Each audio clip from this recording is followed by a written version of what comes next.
Good afternoon, dear student. आज हम शुरू करने जा रहे हैं वो चैप्टर है दिस इज जुडिशियरी, न्यायपालिका। इसमें सबसे पहला बिंदु है what is the role of judiciary. न्यायपालिका की क्या भूमिका है। Court take decision on a very large number of issue.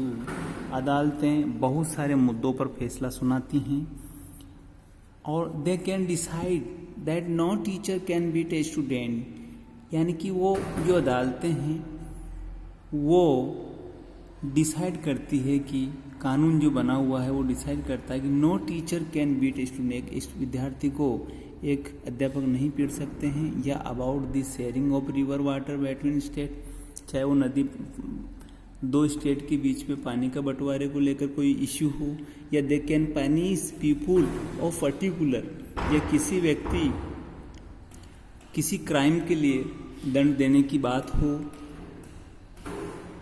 Broadly speaking the work that the judiciary does can be divided into the following. यानी कि मोटे रूप से यहाँ पर बताया गया है कि न्यायपालिका के कामों को मोटे तौर पे निम्नलिखित भागों में बांटा जा सकता है। जैसे नंबर 1 है डिस्प्यूट रिजोल्यूशन, विवादों का निपटारा। हमारे देश के अंतर्गत जो जुडिशियरी है वो किस तरह से विवादों को निपटाती हैं, उसमें नंबर 1 है the judiciary system provided a mechanism for resolving dispute between citizen.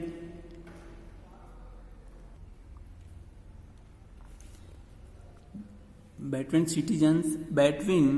citizen and the government, between two state government and between the center and state government। यहाँ पर न्यायिक व्यवस्था नागरिक व सरकार, दो राज्य सरकारों और केंद्र व राज्य सरकारों के बीच पैदा होने वाले विवादों का हल करने की जो सिस्टम है वो मुहैया कराती है। और इसी कड़ी में हम अगला जो पॉइंट है, this is very important for judiciary review as a final interpreter of the constitution. The judiciary also has the power to strike down particular laws passed by the parliament if it believes that these are a violation of the basic structure of the constitution. This is called judiciary review। न्यायिक समीक्षा, जिसे हम न्यायिक समीक्षा कह सकते हैं, संविधान की व्याख्या का अधिकार मुख्य रूप से न्यायपालिका के पास ही होता है। देखिए बच्चों, इस नाते यदि न्यायपालिका को ऐसा लगता है कि हमारी जो पार्लियामेंट है, हमारी संसद है, द्वारा पारित कोई कानून संविधान के आधारभूत ढांचे का उल्लंघन करता है या उसकी मर्यादा भंग करता है, इस तरह से कोई भी ऐसा कानून बना दिया जाता है, तो वह जुडिशियरी जो है न्यायपालिका उस कानून को रद्द कर सकती है। इसे हम न्यायिक समीक्षा कहते हैं। अगले पॉइंट में आते हैं upholding the law and enforcing fundamental right. Every citizen of India can approach the supreme court, high court if they believe that their fundamental right been violated. For example, in the class 7 book you read about Hakim Sheikh, an agriculture laborer who fell from a running train, injured himself and whose condition got worse because several hospitals refused to admit him.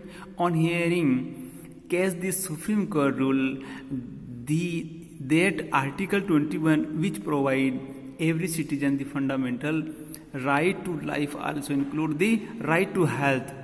तो इसका मतलब ये हुआ है कि अगर देश के किसी भी नागरिक को ऐसा लगता है कि उसके मौलिक अधिकारों का उल्लंघन हुआ तो वो सर्वोच्च न्यायालय या उच्च न्यायालय में जा सकता है। और यहाँ पर इस लेख में पूर्व कक्षा 7 की किताब में आपने हकीम शेख के बारे में पढ़ा होगा। वो किस तरह से ट्रेन में सफ़र करते हुए वो गिर जाता है और जब अनेक अस्पतालों द्वारा उसका इलाज करने से इनकार कर दिया जाता है, ऐसी कंडीशन में उसकी काफ़ी हालत ख़राब हो जाती है। आखिरकार इसी मामले की सुनवाई सर्वोच्च न्यायालय ने ये फैसला दिया था। इसी मामले को लेकर कि संविधान के अनुच्छेद 21 में प्रत्येक नागरिक को जीवन का मौलिक अधिकार दिया गया है और उसमें स्वास्थ्य का अधिकार भी शामिल है।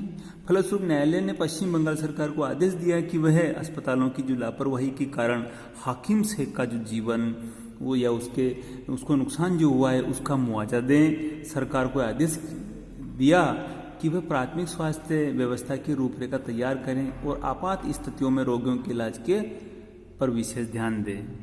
तो आज हम इतना ही पढ़ेंगे। अगले दिन नेक्स्ट डे अगला टॉपिक लेकर फिर हाजिर होंगे आपके बीच में।